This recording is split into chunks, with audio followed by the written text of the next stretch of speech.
I formed the company in 2003. We started out strictly as a maintenance company and have now evolved into a full-blown, almost construction company, really.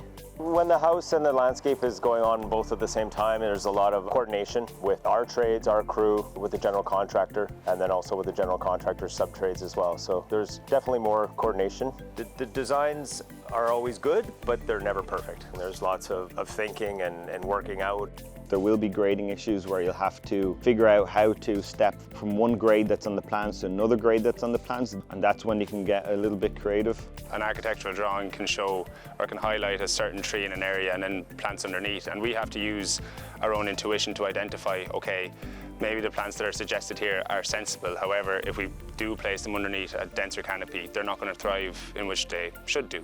So it's up to us to use our own intuition and to bring them out a couple of feet or maybe stagger them a certain way. From a plant's point of view, because planting comes so much later on during a project, the homeowners obviously tend to get excited about the idea of the introduction of greenery into a space because there's so much hardscape.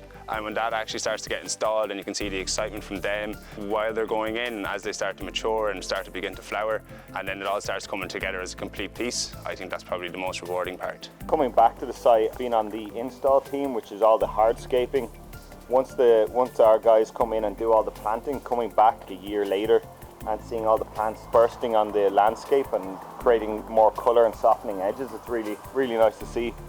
But I think overall the client is very happy. They were involved in all the design choices and plant material choices and colour choices. And we do weekly maintenance as well, so I think that's a good sign.